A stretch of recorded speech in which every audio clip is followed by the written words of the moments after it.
Estamos ya en el tema número 4, la vida de Jesús de Nazaret, y empezaremos con la encarnación y terminaremos con la resurrección. Para ayudarnos vamos a tener una rueda de la vida de Jesús que pedagógicamente la hemos dividido en 6 etapas.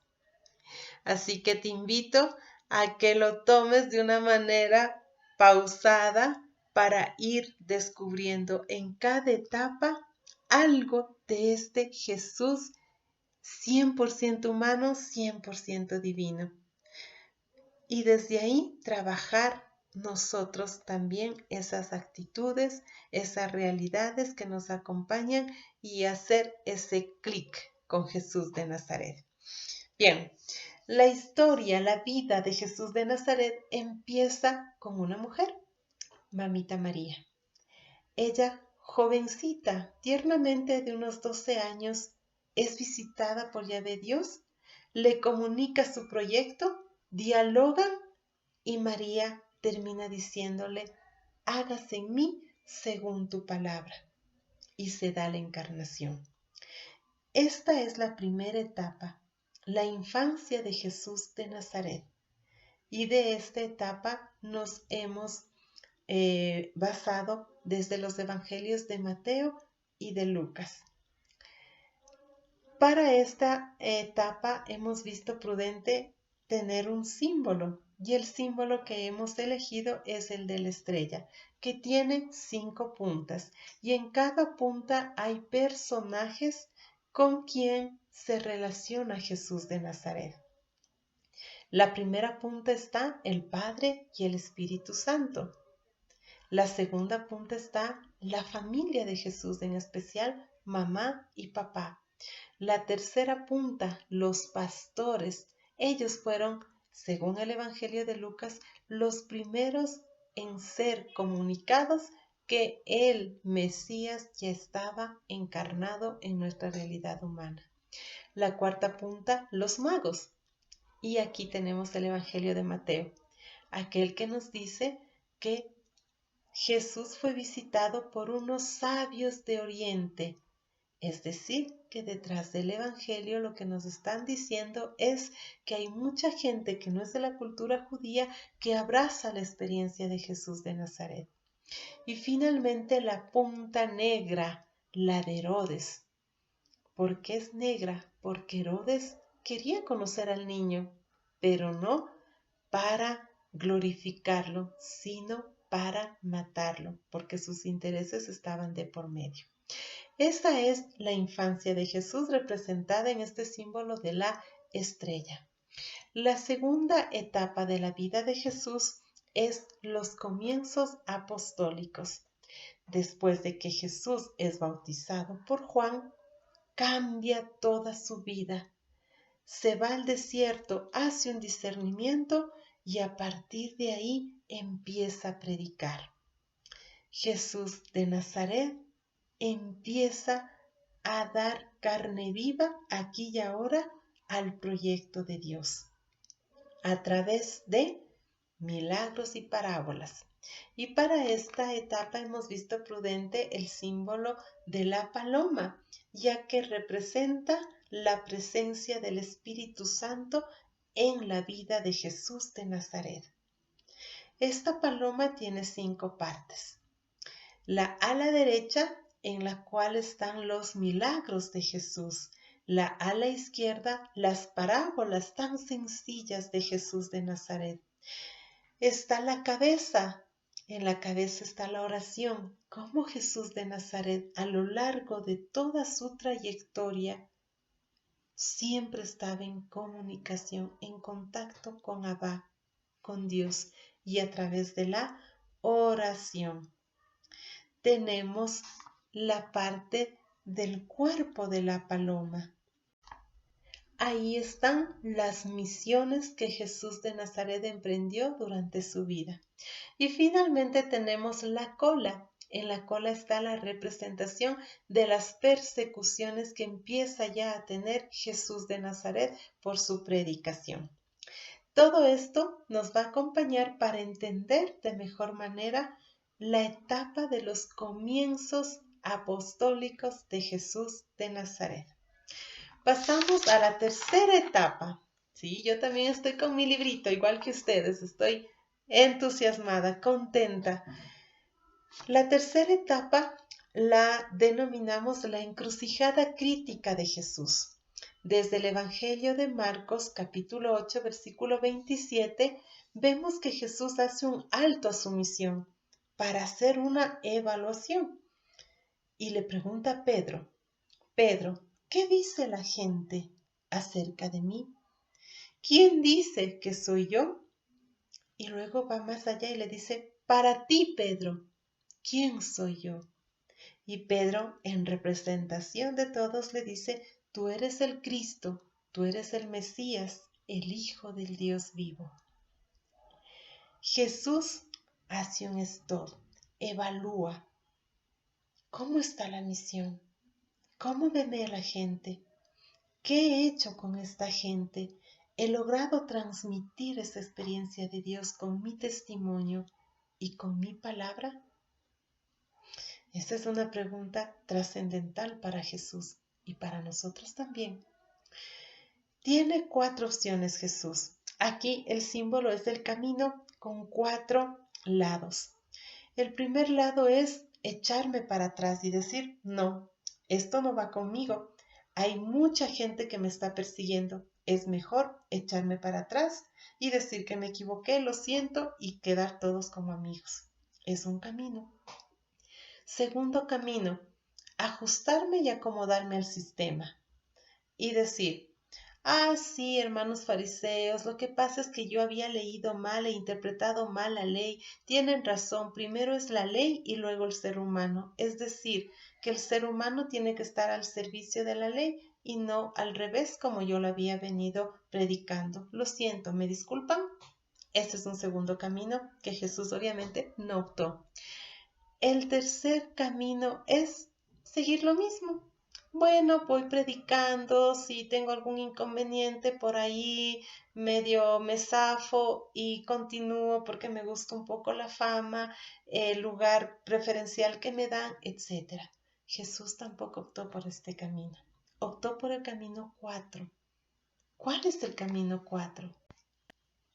Este es el de ajustarse, cambiar y mejorar. Sí, debemos de cambiar muchas cosas con las cuales no estamos de acuerdo. En la sociedad judía, por poner un ejemplo, la mujer estaba siendo rechazada, sobre todo cuando tenía su ciclo menstrual.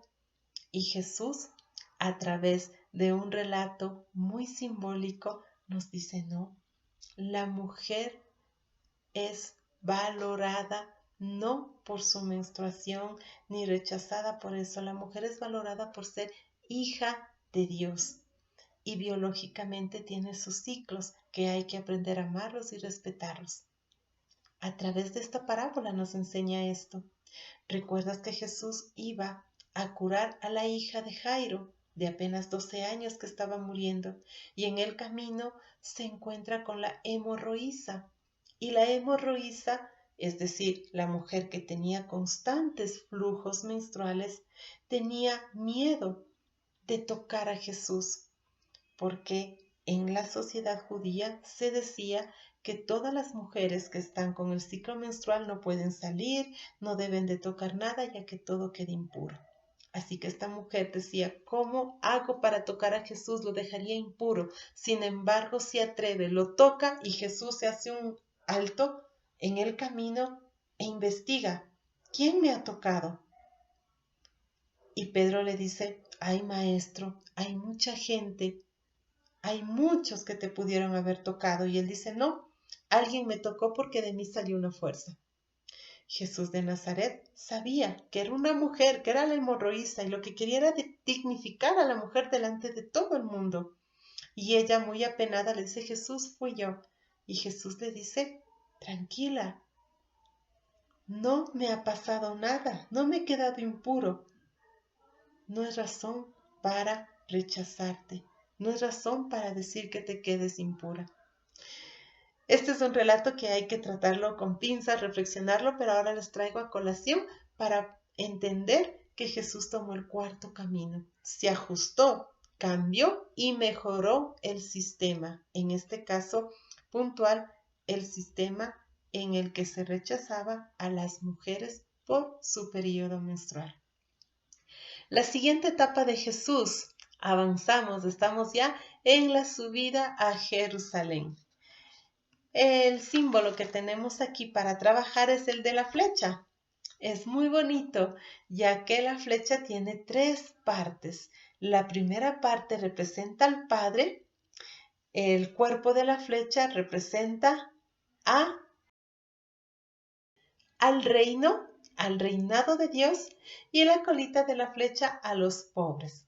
Jesús, de manera simbólica, agarra esa flecha y la lanza a los pobres hacia el reinado de Dios para que tengan un encuentro con su Abba, con su Padre. Esta flecha es muy bonita, de verdad la recomiendo que la analicen, la reflexionen y la hagan parte de su vida. Aquí vamos a entender cómo Jesús deja en claro su opción por los pobres y a ellos los lleva hacia Dios. Ojo, no es que solo los pobres entrarán al reino de Dios. Hay que entender la cultura.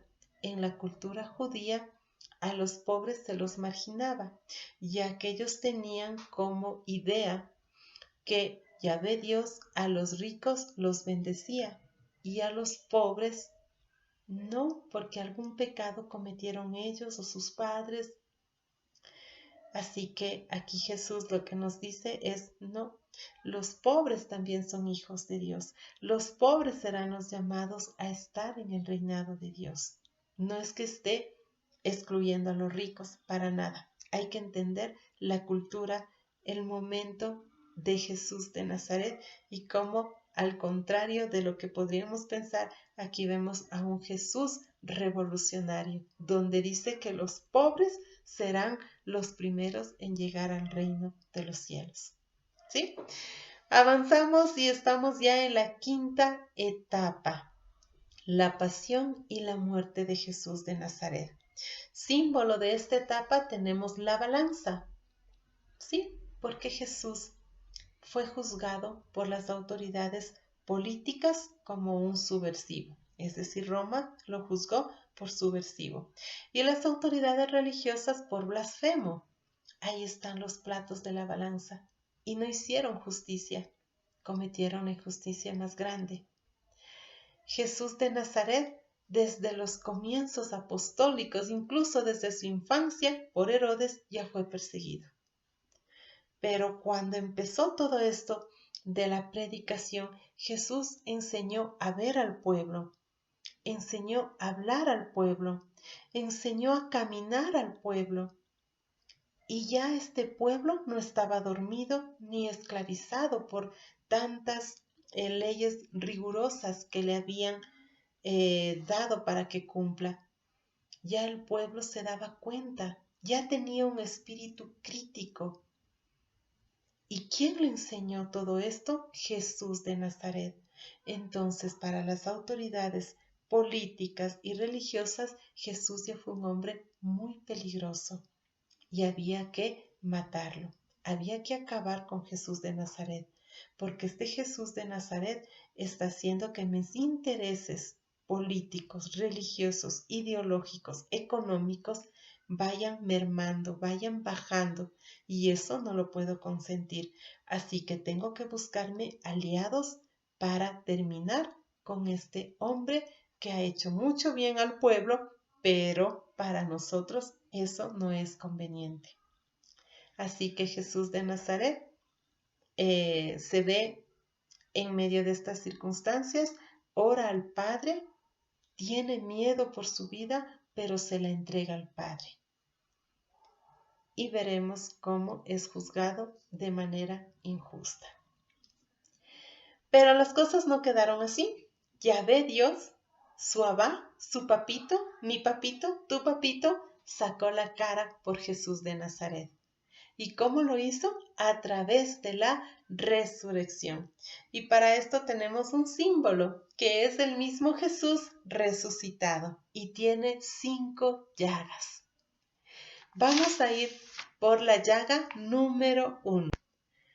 Pie derecho. Jesús nos busca. Una vez resucitado, bueno, siempre nos ha buscado, pero desde la resurrección vamos entendiendo cómo este Jesús nos busca.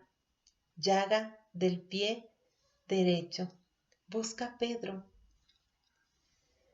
Y cuando se encuentra, tendrá una misión Pedro. Pero esto lo vemos más adelante. Llaga del pie izquierdo.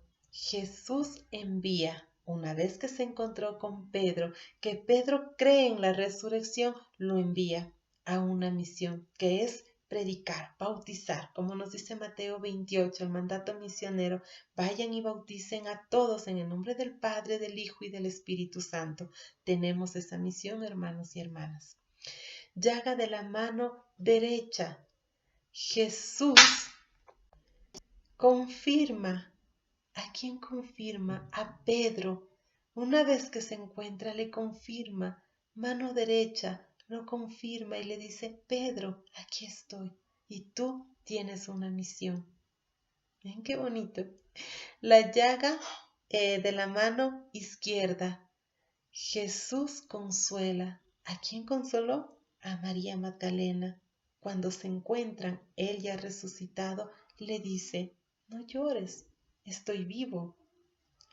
Es un Jesús impresionante. Y finalmente la llaga del corazón. Jesús arde de amor por ti, por mí, por la comunidad. E incluso le pregunta a Pedro, Pedro, ¿me amas? Desde el Evangelio de Juan, 3 veces le pregunta a Pedro si lo ama. Y Pedro siempre, sí Señor, te amo. Es la misma pregunta que hoy nos hace a ti y a mí. Katy, ¿me amas? María, ¿me amas? Pedro, ¿me amas? Carlos, ¿me amas? ¿Qué le vas a responder tú a Jesús? Bien, hemos terminado con la rueda de Jesús de Nazaret de una manera muy rápida, porque ahí está tu tarea en que leas y reflexiones. Si tienes dudas, inquietudes, no tengas temor, llámanos, sabes dónde ubicarnos. Ahí en los libritos tienes nuestros correos electrónicos, nuestros números telefónicos, etc. Así que no te dé pena. Vamos juntos y reflexionemos más a este Jesús 100% humano, 100% divino.